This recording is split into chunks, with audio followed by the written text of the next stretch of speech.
오늘은 시청자분들 저희 IBF 학사회 유튜브 아하규의 시청자분들의 열화와 같은 성원에 힘입어서 참석자분들 모시고 오픈 세미나의 문을 저희가 열게 되었습니다. 제가 괄호치고 박수라고 적었거든요. 박수를 치면서 저희 세미나의 문을 열도록 하겠습니다. 채팅창으로도 지금 박수를 남겨주셨습니다.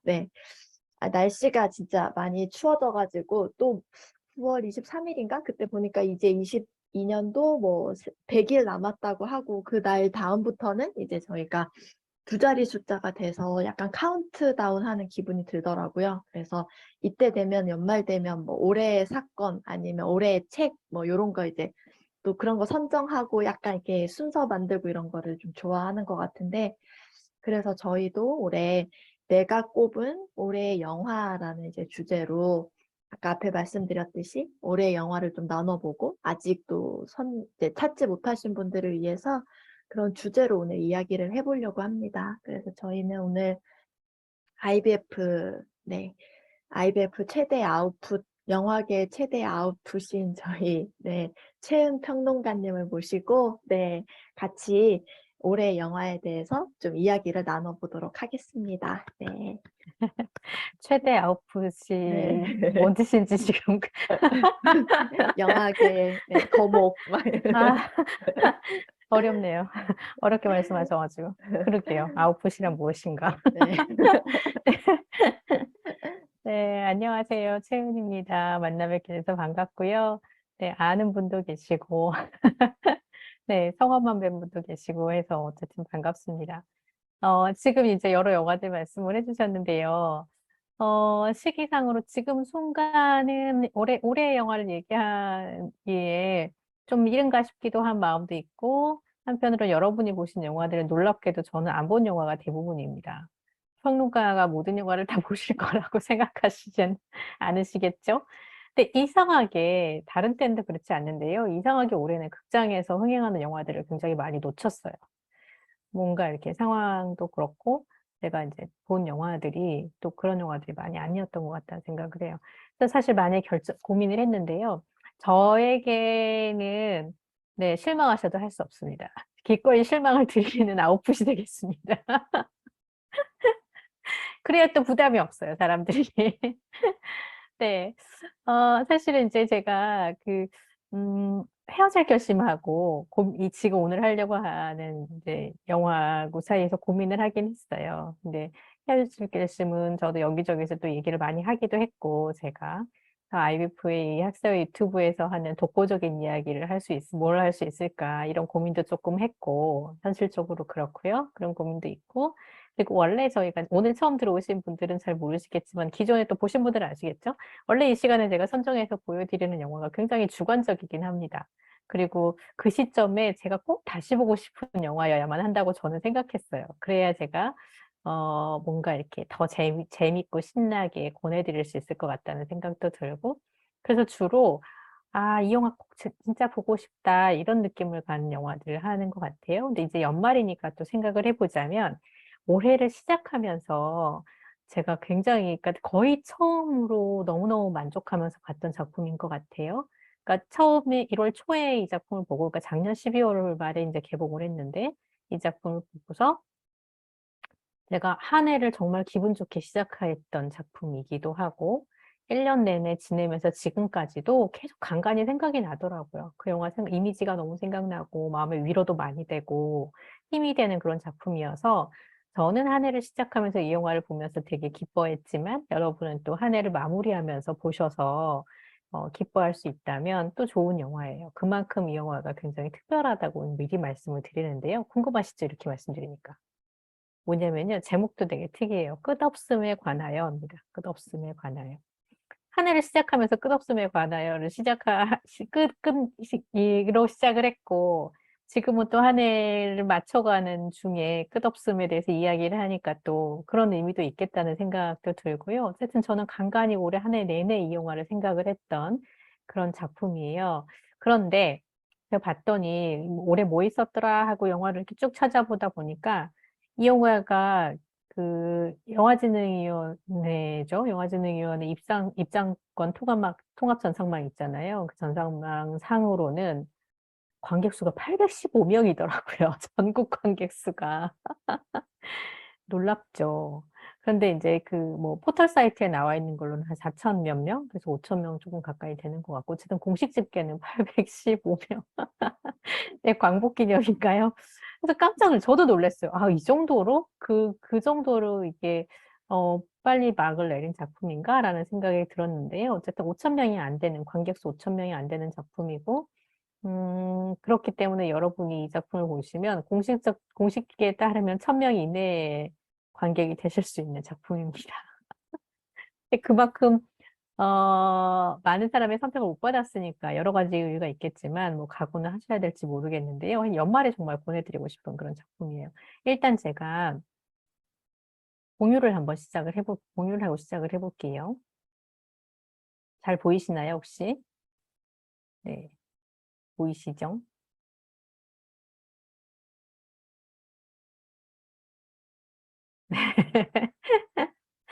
네, 세계의 고통과 불안은 끝이 없지만 당신은 혼자가 아니에요. 라는 아주 특별한 위로가 있다라고 제가 이 작품을 갖고 생각을 했어요. 네, 끝이 없는 뭔가라는 것은, 그리고 이 끝이 없다, 영원하다라고 생각하는데, 한편으로는 이것이, 나만 그런 게 아니고 다른 누군가에게도 그렇구나라고 느껴지는 것은 어떻게 보면 절망이기도 하고 어떻게 보면 위로이기도 할 것 같아요. 근데 그걸 위로로 택하느냐, 절망으로 택하느냐는 사실 이제 우리의 몫인 것 같다는, 각자의 몫인 것 같다는 생각도 하는데요. 영화에서 어떤 끝없음과 반복되는 것과 그런 것들을 보여주는 것은 정말 의미 없는 것처럼 보이기도 하지만 한편으로는 굉장한 위로가 될 수 있다라는 것을 이 영화는 보여주는 그런 한 편의 그림 같은 시 같은 그런 영화라고 말씀을 드릴 수 있을 것 같습니다. 이 작품은요. 그래서 로이 앤더슨이라고 말하기도 하고 로이 안데르손이라고 말하기도 하는데요. 스웨덴의 감독이 만든 작품이에요. 근데 제가 사실 이제 영화들을 보다 보니까 이 영화 되게 좋다라고 생각하거나 아니면은 마음에 오래 남는다라고 생각하는 작품들 중에 북유럽 작품들이 많더라고요.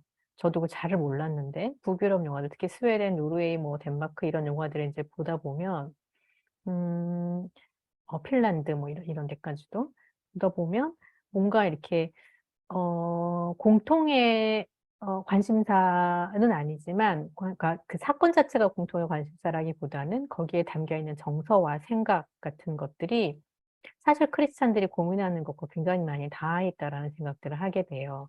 그러니까 북유럽은 기본적으로 신화가 굉장히 발달한 곳이고 그리고 또 기독교 문화권에 있는 곳이잖아요. 그래서 우리보다 앞서서 그런 어떤 신화나 뭐 영적인 것이나 보이지 않는 존재에 대한 것이나 삶의 어떤 종교성 그리고 종교가 흔히 무너져 버렸다고 생각하는 그런 북구의 세계, 북유럽의 세계, 그리고 뭐 사회복지나 이런 것들도 굉장히 관심이 있고요. 여러 가지들을 놓고 봤을 때 우리가 마치 뒤따라가고 있는 것 같은 생각이 들거나 이런 그 감각들이 굉장히 많이 느껴지거든요. 그래서 앞서서 이런 영화들에서 드러나는 주제들이나 생각이나 아이디어 같은 것들이 굉장히 공감되고 또 함께 고민할 만한 지점들이 많다는 생각을 하게 됐던 것 같아요. 어쨌든 이 작품도 스웨덴 영화입니다. 그래서 로이 안델손의 감독이 이제 이 감독은 처음 이제 보인 작품은 스웨덴 러브 스토리라는 1970년 작품이고요. 옆에는 2층에서 들려오는 노래 2000년 작품이고 2008년도 You Tower Living 그리고 그 옆에 나오는 굉장히 기괴한 그런 제목의 영화는 비둘기 가지에 앉아서 존재를 성찰하다라는 이제 굉장히 철학적인 제목을 갖고 있는 영화입니다. 근데 2층에 들려오는 노래 같은 경우는 칸 영화제에서 그해 이제 심사위원상을 수상을 했고요. 비둘기 가지에 앉아 존재를 성찰하다라는 작품은 2014년에 베니스 국제영화제에서 황금사자상을 수상한 작품입니다. 그리고 오늘 이야기하려고 하는 끝없음에 관하여는 2019년 베니스 국제영화제에서 감독상을 수상했어요. 그러니까 굉장히 낯설긴 하지만 사실 잘 알려진 그런 감독이고 작품을 많이 만들지는 않는데요. 만들 때마다 굉장히 그 통찰력을 보여주는 그런 감독이라고 알려져 있는 감독입니다. 뭐 영화제 수상이 작품성을 완전히 보장하는 건 아니지만 어쨌든 그만큼 많은 사람에게 의미를 던져주는 작품이라는 것은 맞는 것 같아요. 이 작품은 끝없음에 관하여 나오는 장면이면서 영화 포스터의 대표적인 이미지로 사용되고 있는 그런 이미지거든요. 이거 보면 뭐 혹시 생각나는 거 없으세요? 뭐가 생각나시는 분 있으세요, 혹시? 네, 베를린 천사의 시. 네, 또요. 오, 대단하십니다. 피터팬. 오, 그건 진짜 생각 못했네요. 아, 그렇네요. 피터팬하고 앤디하고. 피터팬이 머리가 살짝 벗겨진. 네, 김성원 선생님, 피터팬에 또 이입되시는 거 아닌가요, 지금? 피터팬이고 싶으신 것 같은데. 네, 또요? 혹시 생각나는 거 없으세요? 작가는 생각 안 나는데 저런 그림이 생각나는 것 같아요. 그림 저렇게 네 네, 연인이 네네, 안고 맞죠. 이렇게 그쵸. 날아가는 그림을 봤던 요거 것 같아요. 말씀하시는 거죠? 아, 네네네네. 네, 요거입니다, 요거. 그러니까, 아까 베를린 천사에서도 그렇고, 피터팬도 굉장히 이제 좋은 아이디어이신 것 같아요. 공감이 되고요. 밑에 보시면은 도시 위를 날아가는 그 도시가 아래 있잖아요. 그죠? 도시가 있고, 그런 풍경이어서, 이거는 이제 샤가리입니다. 마르크 샤가리 그린 그림이고, 도시 위로라는 1918년 작품이에요. 거의 100년 전의 작품을 이렇게 오마주를 한 이미지를 이제 사용을 하고 있고요. 여기서 이제 볼 수 있는 것은 샤갈은 사실 색채의 마술사라고 불리기도 하고 굉장히 화려한 그런 색감을 사용해서 약간 환상과 꿈과 이런 것들을 표현했잖아요. 마음속의 어떤 소망과 열망 같은 걸 표현하는 것이고 지금 살아가는 커플이 도시 위로 이렇게 걸어가면서 있는 것. 또 만약 웨딩이라든지 이제 이런 거 생각나실 텐데 왼쪽에 있는 것이 이 이미지를 사실 오마주한 것처럼 보이는 것이고 도시 이미지라든지 이렇고요. 그래서 샤갈의 이미지가 생각이 나는 그런 장면들이 있고요. 또 하나는 이제 이 영화에 이런 장면들이 있어요. 이런 거 보고는 혹시 생각나는 그림이 있으실까요? 그림으로 얘기하자면? 뭐 생각 안 나셔도 상관은 없는데요. 하여튼 뭔가 도시의 모습을 그리고 있다는 건 아시겠죠? 도시의 카페, 뭐 레스토랑 이런 데 이제 자주 등장을 합니다. 요것 같은 경우에는 또 이런 이미지들, 레스토랑 안에, 카페, 식당 안에 있는 이런 이미지들, 인물들을 이렇게 표현하고, 뭐 똑바로 보기도 하고, 더러운 옆으로 보기도 하고 그렇잖아요. 사실 이런 그림들을 생각나시지 않을까 저는 이제 저는 생각이 나더라고요. 에드워드 호퍼의 그림이에요. 1942년에 호퍼가 그린 밤을 지새우는 사람들이라는 그림입니다. 이 그림도 밤새 카페에 앉아서 대화도 나누고 혼자 고독하게 있는 사람들의 모습을 뒷모습, 앞모습, 옆모습 이렇게 그리고 있잖아요. 이런 풍경들이 도시의 풍경을 그리고 있고 뭔가 현대사회의 도시에 혼자 있지만 혹시 여럿이 있지만 혼자 있는 사람들, 혼자 있는 고독한 사람들, 혼자 밤을 맞는 사람들 이게 이제 호퍼가 굉장히 잘 그린 그림들이었고 왼편에 보시면 자동 판매 식당 오토매치라고 이제 제목 붙여진 1927년도 이 작품 같은 경우에는 자동 판매 식당의 여자가 혼자 밤에 이제 뭐 커피를 마시고 있는 그런 모습이고 오른쪽 그림도 많이 보셨을 거예요. 아침 태양이라는 작품입니다. 침대에 앉아서 혼자 아침 태양을 바라보고 있는 빛을 맞이하고 있는 여성의 모습을 이제 그린 것이고 1952년 작품입니다.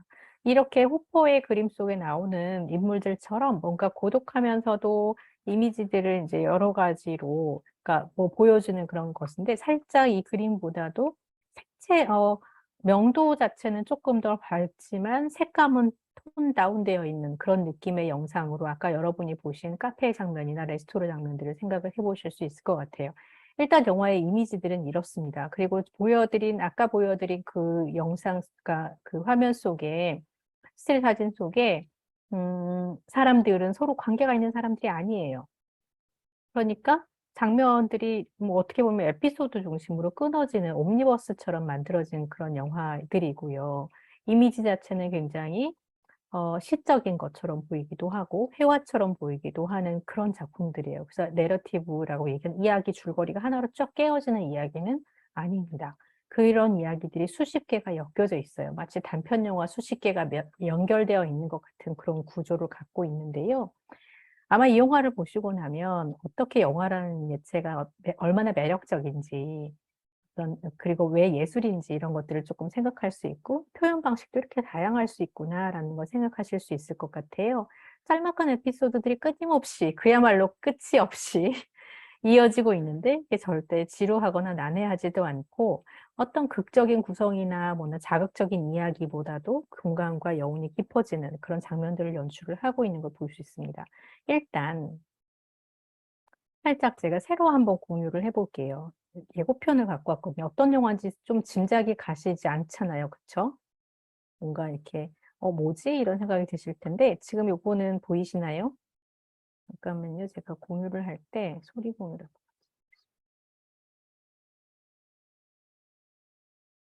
네.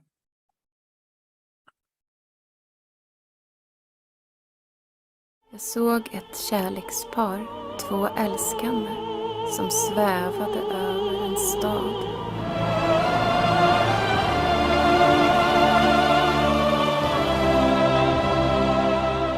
Är det inte fantastiskt ändå? Vilket då? Allt.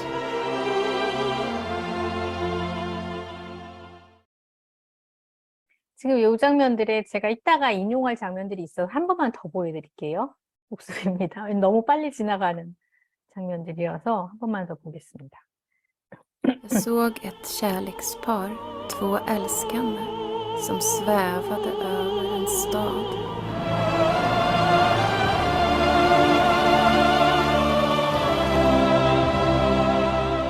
Är det inte fantastiskt ändå? Vilket då? Allt.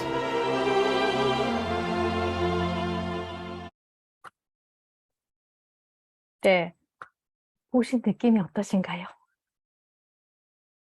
너무 짧은 예고편이긴 하지만 보신 느낌 혹시 얘기해 주실 수 있으세요? 혹시 속으로 또 막 저 욕하고 계신 거 아니에요? 오늘도 여전히 저런 영화를 또 들고 왔구나 이러면서 아직도 정신을 못 차리고 또 저런 영화 들고 왔구나 이러신 거 아니에요 혹시? 저는 그 세계 3대 영화제가 사랑한 그 로이 안델레손 감독이라는 그 워딩만 빼고는 좀 생소한 느낌인 것 같아요, 장면이. 네.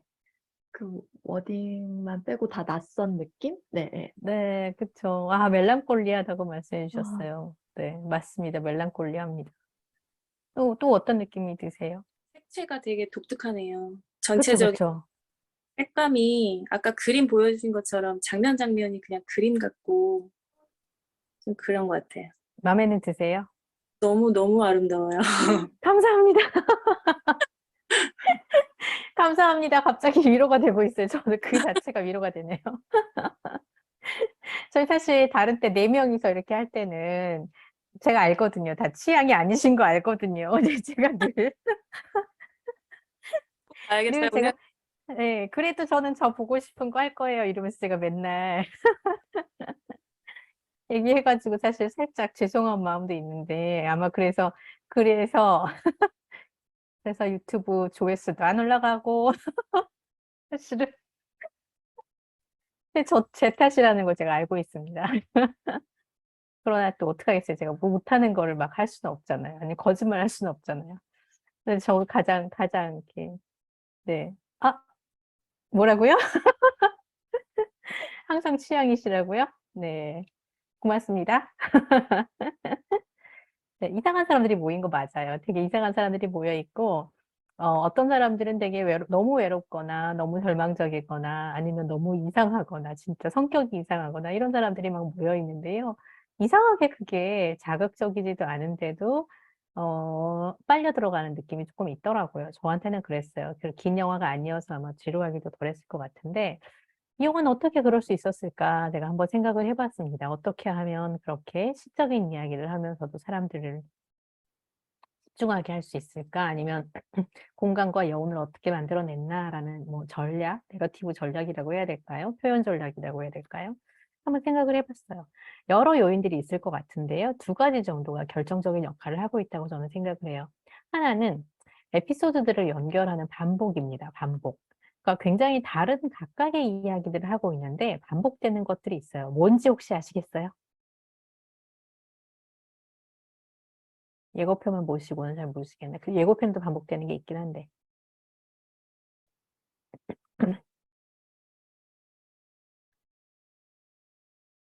뭐냐면요. 죄송해요. 제 질문에서 죄송해요. 중에서 이렇게 침묵 되게 견디기 어려워하시는 분도 있으시더라고요. 저는 의외로 괜찮은데. 뭐냐면요. 여성 내레이터의 목소리입니다. 내레이터 여성이잖아요. 이 여성의 목소리를 얘기를 하는데 반복되는 패턴의 문장이 있습니다. 예를 들면 이런 거예요. 한 남자를 보았다. 라는 문장이에요. 한 사람이었다. 뭐뭐한 사람이었다. 한 남자를 보았다. 한 사람을 보았다. 뭐뭐한 사람이었다. 라는 이 문장이 반복이 됩니다. 예를 들면 이런 거예요. 한 커플을 보았다. 도시 위를 떠도는 연인이었다. 그죠? 여러분 들으시는 그 리목이죠? 샤가리 그림 같은 거. 한 여자를 보았다. 샴페인을 미치도록 좋아하는 여자였다. 그럼 벌써 막 공감되는 사람이 있지 않을까요? 아, 샴페인 나도 뭐 이런 카페에 이제 혼자 앉아있는 샴페인을 계속 마시는 여성이 보여주면서 한 여자를 보았다. 샴페인을 미치도록 좋아하는 여자였다. 이런 식의 내레이션과 설명이 한 20번쯤 등장해요. 계속 반복되는 거죠. 그러니까 어떻게 보면 리듬감을 갖고 다음 장면을 이제 생각하게 하는 거고, 이렇게 해서 소개된 인물들은 이후에 다시 등장하기도 하고요. 영영 사라지기도 해요. 사라진 인물들에 대해서는 그냥 또 잊어버리지만 잊어버리지 사라지겠지 했는데 그 사람이 또 등장하니까 또 호기심을 갖고 보게 하는 이런 매력이 있는 거죠. 근데 이게 반복되지만 똑같지는 않기 때문에 그러는 거예요. 사라진 사람이 늘 나타나거나 사라진 사람이 늘 없어지거나 하지 않는 거죠. 잊어버리고 있었는데 어느 순간 또 나타나는 사람이 있고, 그러니까 이런 변화들이 반복 속에 나타나는 변화들이 굉장히 흥미롭게 변주되고 있는 걸 볼 수 있고요. 두 번째로는 제목이 힌트가 됩니다. 그래서 궁금증과 어떤 사유를 이끌어내는 그런 지점들이 분명히 있어요. 이 에피소드들은 모두 뭐에 관한 걸까요? 제목을 생각하면 끝없음에 대해서 얘기한다는 것을 알 수 있겠죠. 그래서 endlessness, 끝없음과 관련이 있는 에피소드들입니다. 그래서 뭐가 반복되나 이렇게 눈여겨 또 지켜보게 만드는 그런 힘이 있는 것 같아요.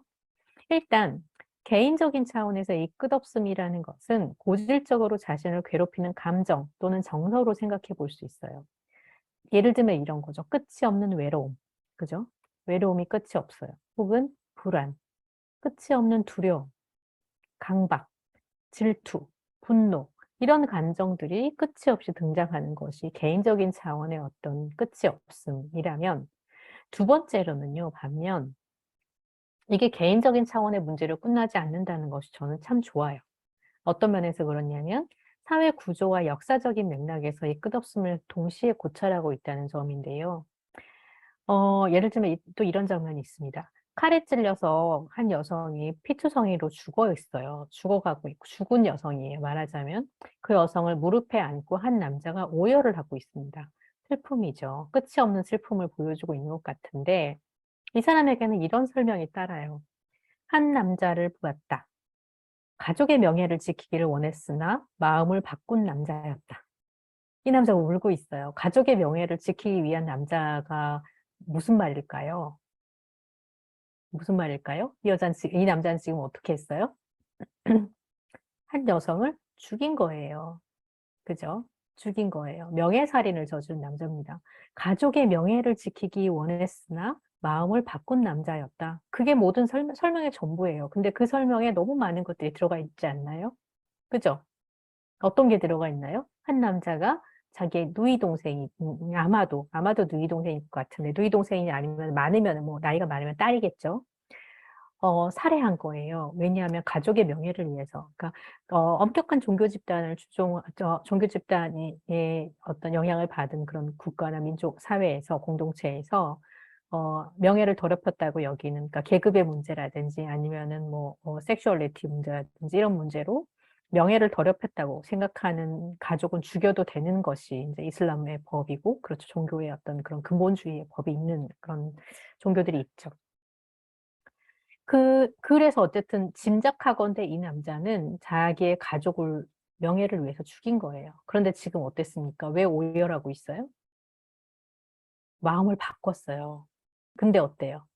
늦었어요. 그죠? 늦어버린 거예요. 그래서 지금 막 명예살인을 저지른 직후에 이 남자가 마음을 바꾸어서 어떻게든 다시 살려보려고 하나 늦어서 이제 죽은 그 가족을 품에 안고 오열하고 있는, 다시 말하면 후회와 슬픔이 끝이 없는 남자의 이야기인 거예요. 끝나지 않는 슬픔과 후회를 가지고 살아갈 수밖에 없겠죠. 근데 이것은 굉장히 개인적인 문제이기도 하면서 또 굉장히 사회적인 문제이기도 하다는 것을 이 작품을 통해서 이제 볼 수 있고, 그게 주는 여운과 어떤 감정이 이 사람을 우리를 굉장히 긴장하게 만들면서 한편으로는 되게 비애감에 빠져들도록 하는 그런 부분인 것 같아요. 제가 하나의 사진을 이제 또 보여드리겠습니다. 다시 공유를 할게요.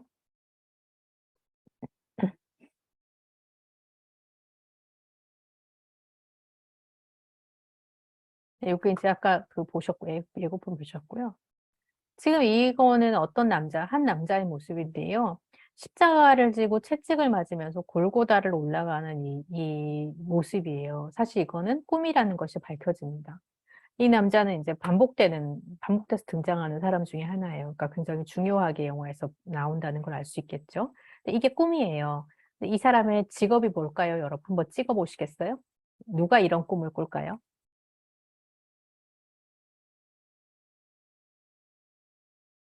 누가 이런 꿈을 꿀까요? 신부님이나 목사님, 그렇죠. 종교인. 그렇죠. 목소리만으로 신분을 드러내시는 우리 손길리. 혹시 이런 꿈이나 강박에 시달리시는 적 없으신가요? 네, 그런 건 없지만 어젯밤에도 뜬금없이 네. 꿈속에서 막 설교를 얼마나 열정적으로 하는지 제가 참 꿈 깨고 나서 황당했습니다. 네. 설교를 참 너무 안 했나 그동안? 그런가요? 이 남자는 이제 이런 꿈을 꾸는데요. 뭔가 짐작은 되잖아요. 그죠? 어떤 부담감이 있었겠다라는 것을 이제 우리는 공감할 수 있는 것 같아요. 사실 보고선 느낄 수 있는 그런 부분인데, 이 남자가 정신과 의사를 찾아갑니다. 이런 꿈을 반복적으로 꾸고 나서. 그러면서 이 꿈의 원인을 본인은 뭐라고 말하냐면요. 믿음을 잃기 시작했을 때부터인 것 같아요. 라고 말해요. 이 남자의 에피소드는 이 영화에서 이례적으로 서너 차례나 등장을 해요. 이 남자는 성직자였고, 본인은 어떻게 말하냐면 이것은 생계를 위한 직업이라고 말합니다. 요렇게. 지금 성도들이 열심히 기도하고 이제 미사를 드리고 있는데, 밖에 나와서 너무 지친 모습으로 저렇게 힘들어하는 모습을 이제 보여주는 게 이 인물이 그 인물이죠. 이 여성의 내레이터는 이 남자에 대해서 여성은 뭐라고 이제 설명을 하냐면요, 내레이터가.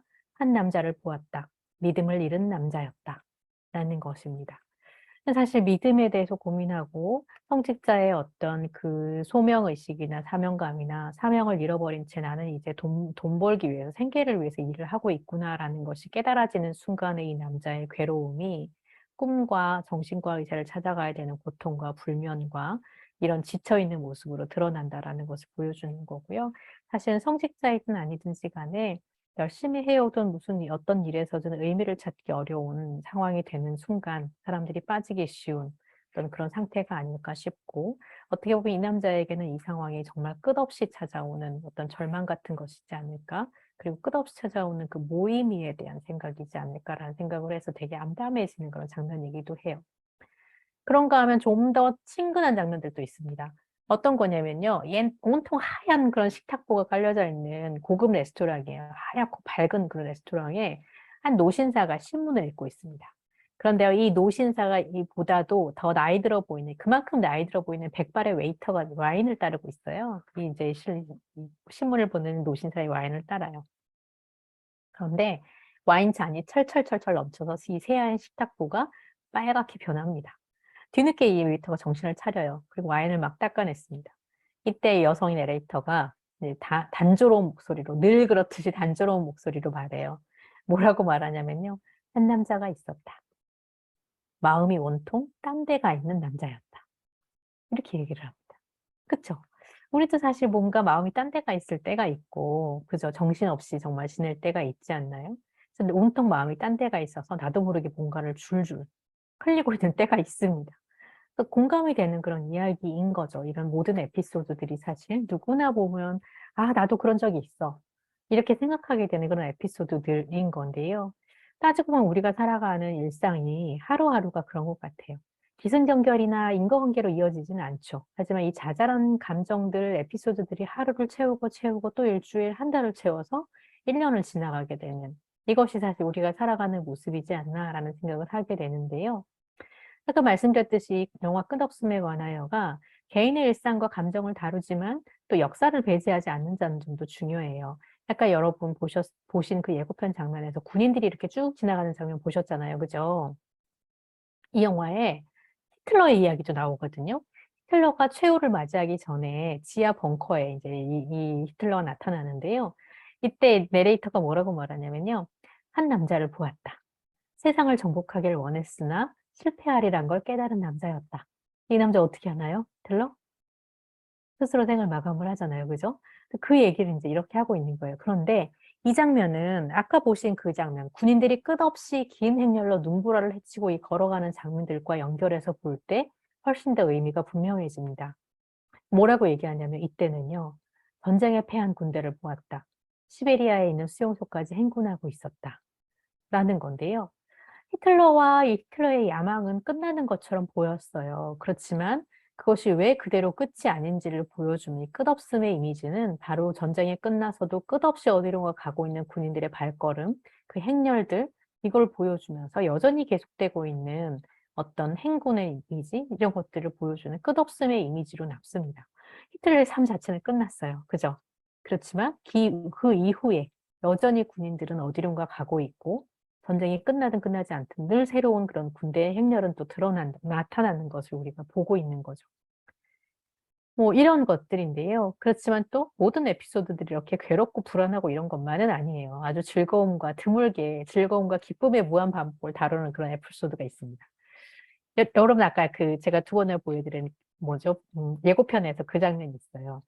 할머니가 아이를 계속 위로 들어올리게 하는 장면 보셨어요? 아빠가 계속 아기를 안고 있는데 할머니 계속 사진을 찍고 싶은 거예요. 할머니 계속 셔터를 누르고 있고 그래서 아빠는 할머니 렌즈 높이에 맞춰서 아기를 끝없이 들어올리면서 웃게 만들어야 되는 거. 기쁨의 무한 반복인데요. 사실은 그 기쁨의 순간을 포착하고 싶은 할머니의 반복적인 어떤 요구인 건데 사실 이 할머니의 즐거움이 아이에게는 끝없는 괴로움이 될 수도 있겠죠. 그렇죠?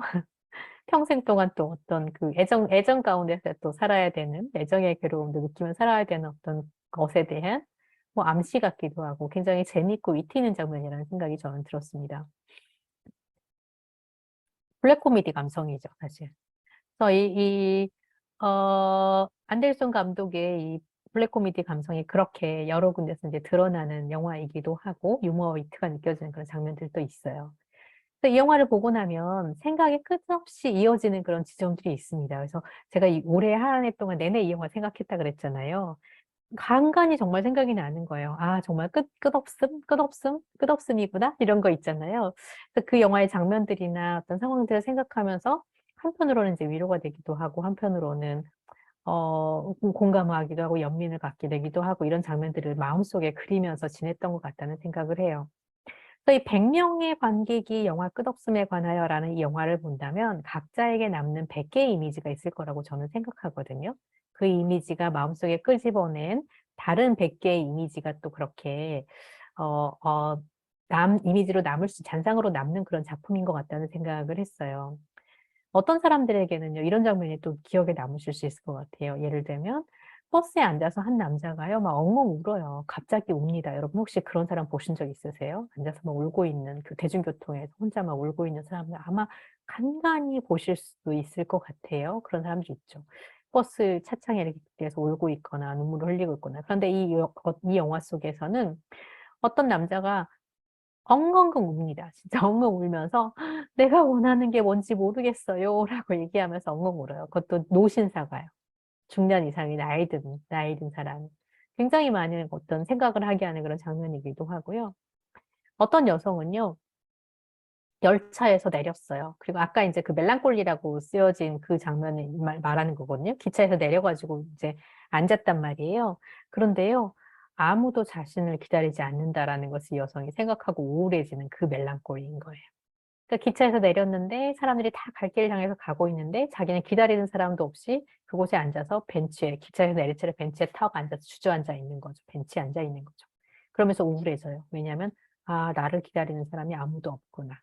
굉장한 외로움이죠. 그쵸? 끝이 없을 것 같은 외로움. 이런 거. 그 다음에 여러분 보신 장면 중에 또 카페 장면이 있었어요. 그쵸? 누군가가 들어와서 얘기하는 거 뭐라고 얘기하는지 혹시 생각나세요? 카페에서? 영화를 보시지도 않았는데 예고편만 보여드리고 제가 너무 무리한 요구를 하는 것 같지만. 네, 뭐라고 얘기하냐면요. 환상적이지 않나요, 여러분? 이래요. 그러니까 눈을 맞으면서 막 눈이 오니까 너무 신나가지고 카페 문을 착 열고 들어와서 환상적이지 않나요, 여러분? 하는데 어땠을까요, 사람들이? 아무도 본체도 안 하는 거죠. 그 중에 하나는 치과 의사가 있었는데요. 그 전에 이제 치과 의사 에피소드가 있었어요. 그런데 이 사람은 일하다가 카페에 내려와서 술잔만 바라보고 있어요. 아무 관심도 없고 아무 매력도 없고 아무 감흥이 없는 거죠. 눈이 오거나 말거나 이런 사람이 있는가 하면 누군가는 눈이 온다고 너무 신나서 뛰어드는 사람이 있고, 그죠? 그러니까 그런 모든 것들이 사실 누군가는 이 사람에게 공감할 수 있고 신나는 사람에게, 누군가는 그러거나 말거나 나는 지금 나의 현실의 문제가 너무 고단하고, 자기는 치과 의사고 나름대로 명망이 있는 사람이지만, 그 많은 사람을 치료해 주는 사람이지만 본인은 정작 마음이 너무 외롭고 아프고 슬픈 그런 장면이라든지. 그 카페라는 공간이 사실 그런 곳이잖아요. 너무 다양한 사람들이 모여 있는 곳이고, 호퍼가 그렸던 그 카페의 느낌과 또 다른 느낌의 어떤 여러 정서가 이제 만들어지는 그런 곳인 것 같아요.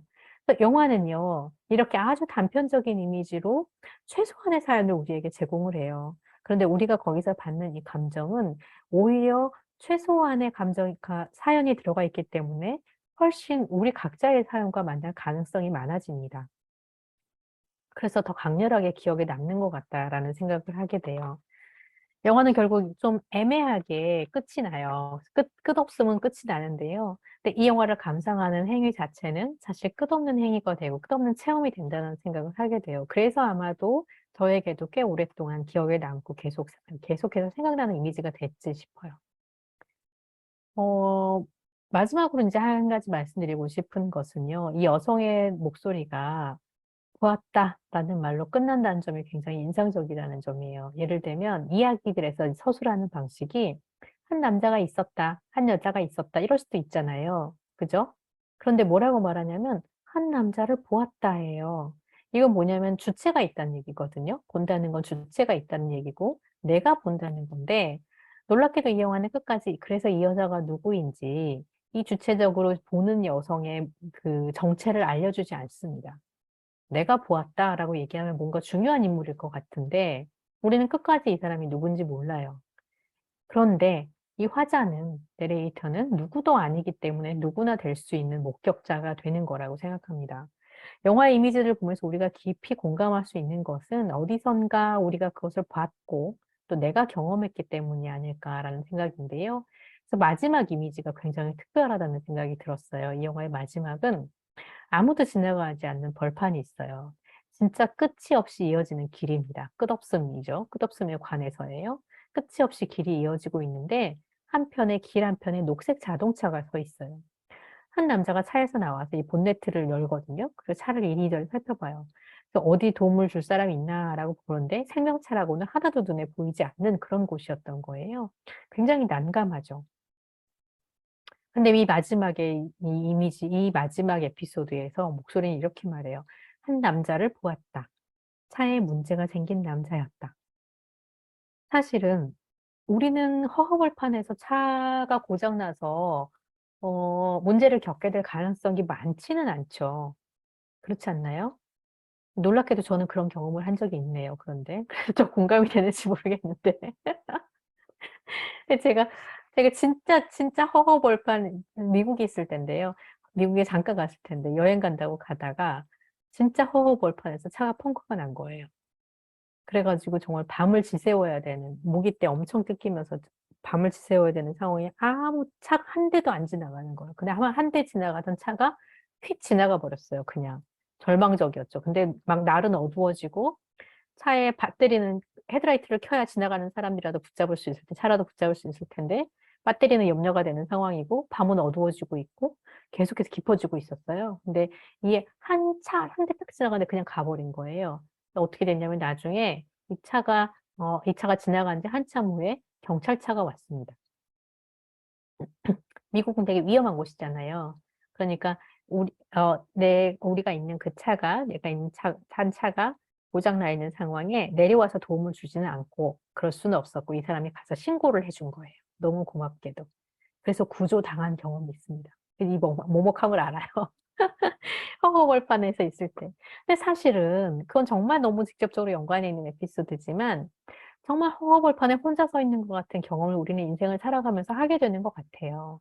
만약에 아직 여러분에게 그런 경험이 없으면 굉장히 행운이라고 생각할 수 있을 것 같습니다.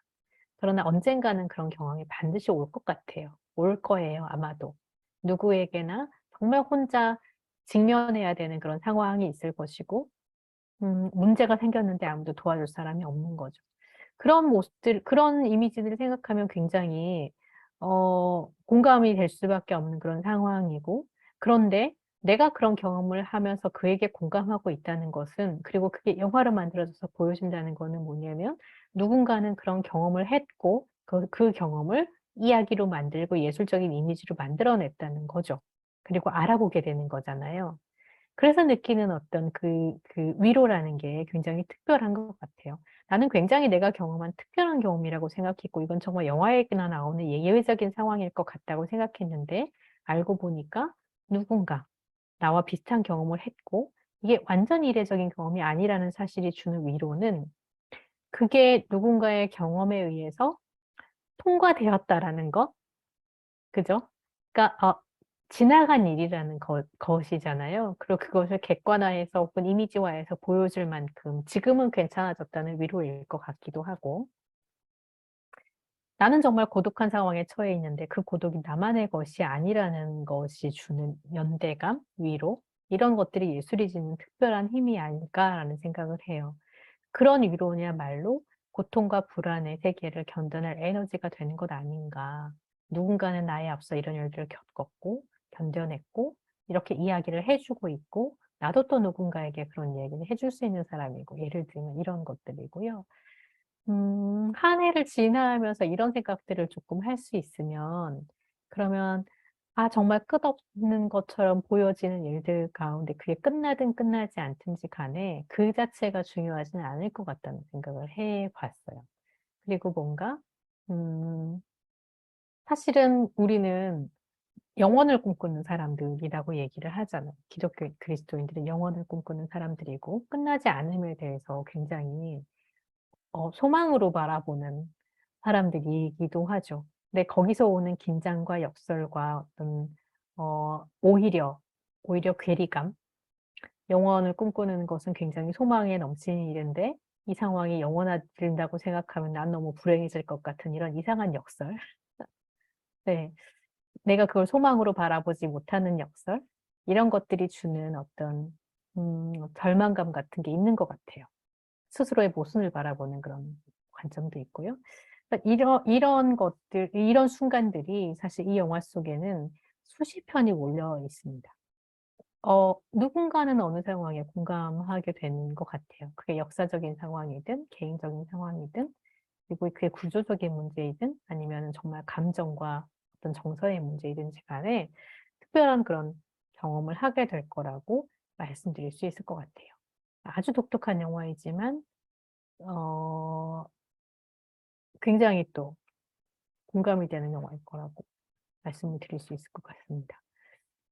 네. 안 보신 영화에 대해서 제가 줄줄줄 또 이렇게 얘기를 한 거에 대해서 마치 한 편의 영화를 본 것처럼 느껴지시겠지만, 그러나 사실은 잠깐 장면을 이렇게 보여드렸듯이 장면이 사실은 굉장히 아름답거든요. 그러니까 너무 외롭고 너무 고독하고 너무 고통스러운데 너무 아름다운 거예요. 네. 저는 그런 게 있었던 것 같습니다. 네. 홍미선님. 네. 누군가에게 지나간 것이고 나만의 것이 아니라는 연대감에 대한 걸 느낄 수 있는 그런 작품이었던 것 같아요. 저에게는 그랬던 것 같습니다. 어떻게 느끼실지 모르겠는데요. 네. 진짜입니까? 영주님? 오늘 좀 착해지시기로 하신 것 같은데, 원래.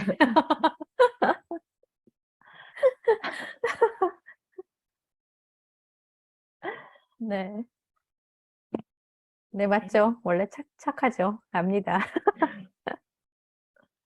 네. 혹시 궁금하신 거나 하시고 싶은 얘기가 있으세요? 그러면 다시 나의 끝없음이 절망인지 소망인지를 한번 생각해 볼까요? 아. 네. 보통 영화 뭐 이런 얘기를 하면 보통 감상평을 나누는 경우가 많을 텐데, 네. 저희는 기대평을 나누는 네, 그런 자리입니다. 그래서 아까 네, 지선님이 또 이제 저희 이야기를 듣고 평론가님 이야기를 듣고 또 이런 기대평을 남겨주셨고, 네. 착해지시기로 하신 용기 박사님은 설명만 들어도 이미 좋다, 소름이라는 기대평을 남겨주셨는데요. 네. 아니, 착해지기로 한 게 아니라 원래 착하다니까요. 착하다고, 원래 아, 착하다고 네. 써주신. 아, 그렇군요. 네. 네네. 정확하게 예, 네. 설명해 주시면 감사하겠습니다. 예, 네. 예. 이분의 자랑과 자존감도 끝이 없습니다. 오해십니다. 네. 근데 진짜 설명만 들었는데도 진짜 이렇게 혹하는 또 네. 보게 영화에 와, 제가 폐가 될까 걱정이 되네요. 사실은 너무 좋아요. 정말 보시면, 실제 아, 보시면 너무 좋습니다. 네, 너무 좋을 것 같습니다. 네.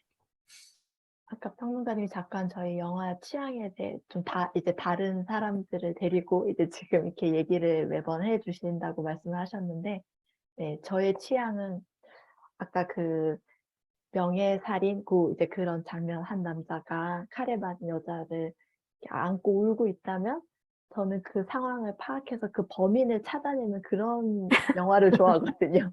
그래서 끝없지 않고 이렇게 바로 결론이 나는 그 수사 과정에 빠져드는 그런 취향을 가진 사람인데, 네. 네, 그렇지만 평론가님이 이때까지 추천해 주신 영화를 봤을 때, 네, 단 하나도 후회가 아니죠. 네, 좋지 않은 작품이 없었습니다. 그래서 저와 같은 취향을 가지신 분들도 네, 충분히 기대하시고 같이 저희랑 보시면 좋지 않을까라는 생각이 듭니다. 네, 혹시 오늘 감사합니다.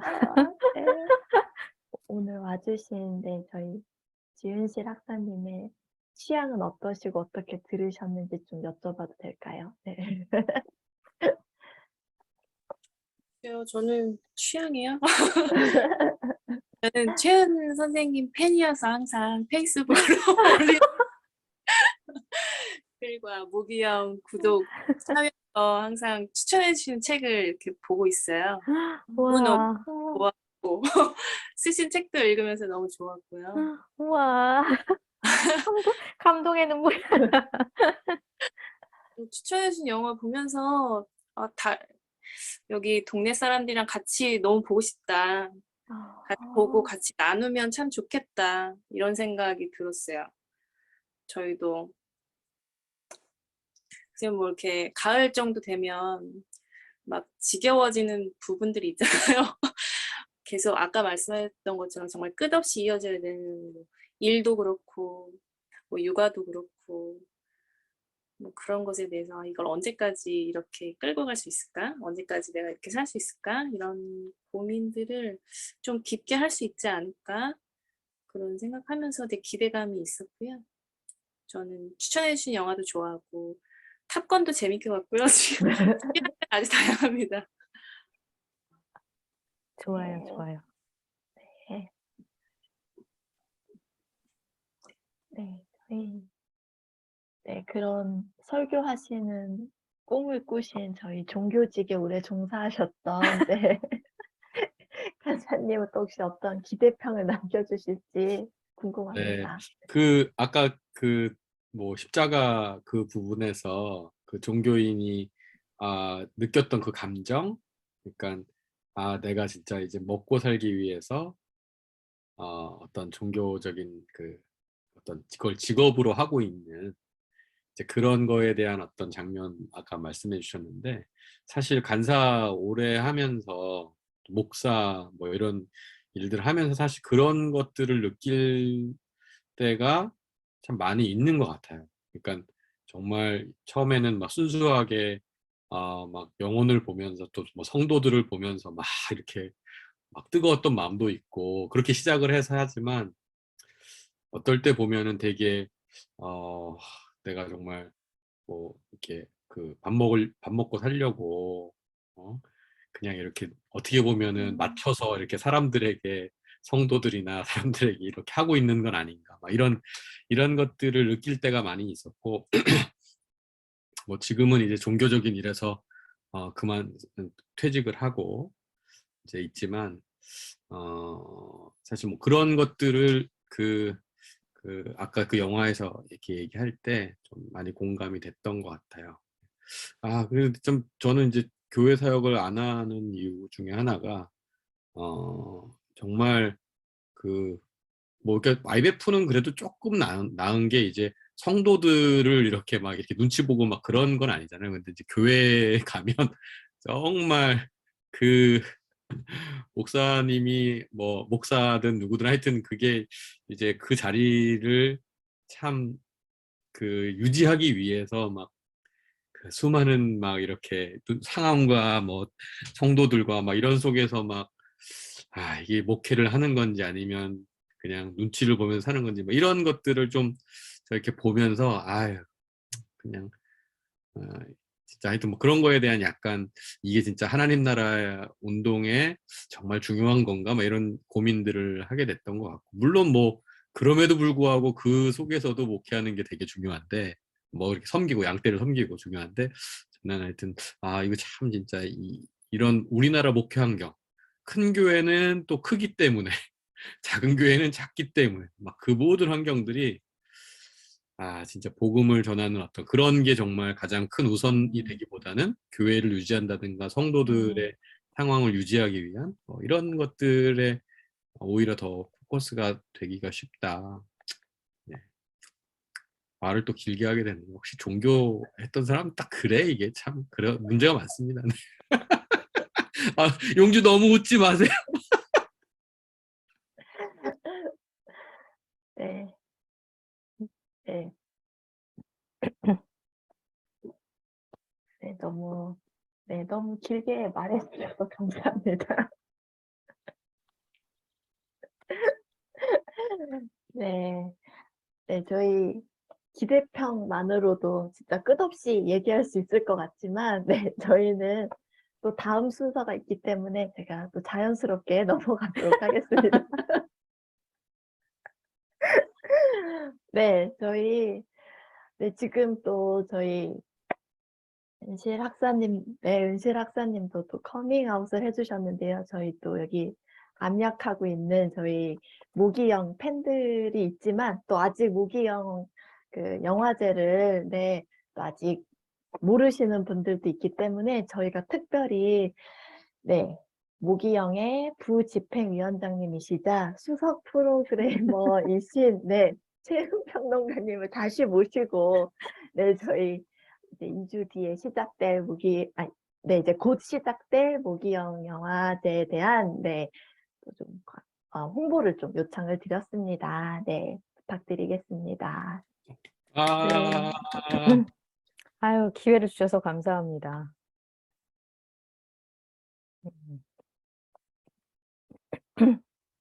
사회 모두를 위한 기독교 영화제가 이제 곧 시작이 되고 제가 알기로 내일부터 아마 예매 시작인 것 같아요.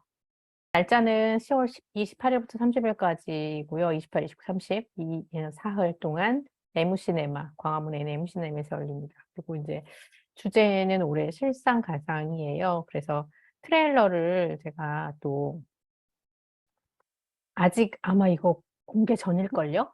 최초 공개. 네, 제가 여러분에게 공개를 해드리도록 할 텐데 혹시 보이시나요?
네, 사운드 고퀄이죠.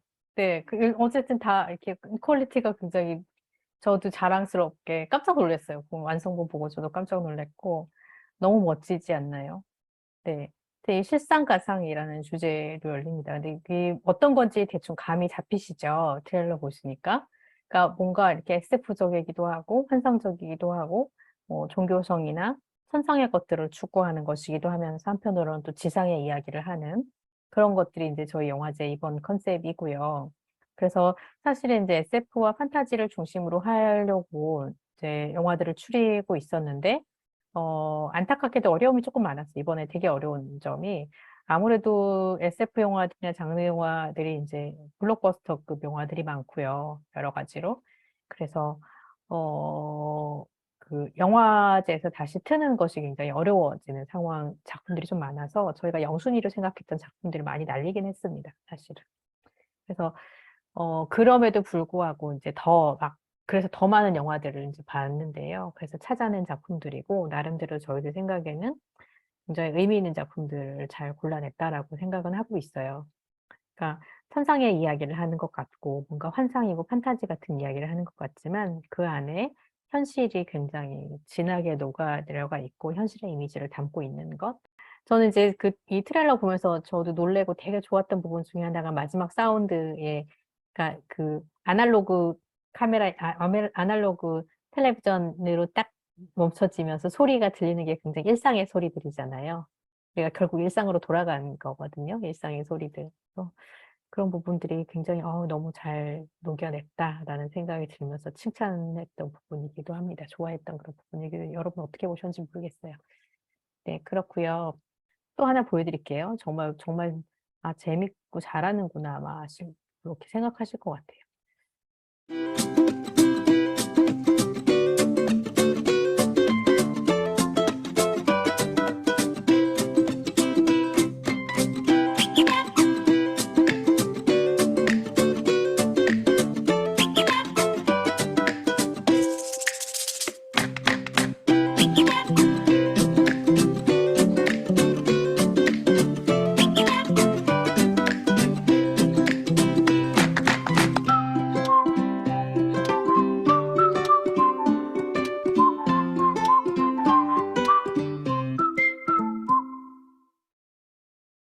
(10월 28일부터 10월 30일에) 네.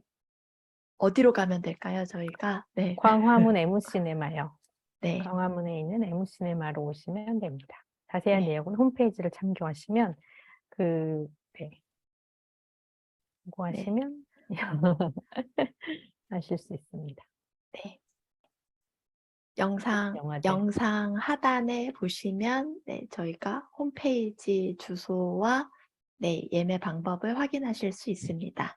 와. 라고 말해도 되겠죠? 용주 박사님? 네, 그렇게 한번 네, 믿음으로 부탁드리겠습니다. 이렇게 생겨날 것입니다. 아, 네. 네, 네, 네. 네. 저희 감사합니다. 그러면 네, 네, 그리고 뭐 거의 이제 끝물이기 때문에 말씀드리자면 저희 이 아학요 이 방송이 마치 그 모기영을 위한 세례요한의 심정으로 네. 오실 리가 그 모기영이니까 이런 마음으로 이제 준비를 했는데 너무 감사해요. 뭐 저희가 잘 됐으면 저희가 세례요한급이어야 되는데 네, 좀 아쉽지만 그래도 심정적인 세례요한급 이렇게 아닙니다. 저희가 메시아급이 못 되는 게 문제죠. 충분히 모기영은 메시아급이라고 생각합니다. 네. 그렇습니다. 네. 네. 네, 그러면 네. 준비된 순서는 이게 끝이어가지고요. 준비된 멘트도 이제 바닥이 났고요. 네. 그렇게 해서 저희 그래도 매쯤은 해야 하니까 네, 오늘 아까 저희 남겨주셨어요. 애정자라고 채팅창에 남겨주셔가지고 제가 너무 네, 위로가 되고 네, 마음이 따뜻해졌는데요. 지선 학사님이 말씀해주신 애정자분들과 함께한 1시간 반 행복했습니다. 네. 그래서 저희 네, 아까 약간 뭐 이른감이 있지만 저희가 이제 올해의 영화, 네, 내가 꼽은 올해의 영화라는 주제로 같이 이야기 나누었는데요. 저희 추천해 주신 영화 끝없음에 관하여도 같이 보고, 네, 또 저희 10월 말에 이제 펼쳐지는 모기영의 20편 중에서도 꼭 올해의 영화를 찾으시고 또 같이 이야기 나누는 그런 시간이 되셨으면 좋겠습니다. 네, 저희는 네, IBF 학사회 유튜브 아하유 네, 오픈 세미나 오늘 활짝 열었는데, 네, 진짜 활짝 열었는데 정말 와주신 많은 분들, 와주신 정말 많은 분들 감사드리고요. 우리 애정자분들 감사드립니다. 네, 네, 저희 또 다음에 또 뵙겠습니다. 감사합니다. 네, 감사합니다. 아, 네, 네, 다음에 또 혹시- 만나요. 네. 네, 수고하셨습니다. 감사합니다.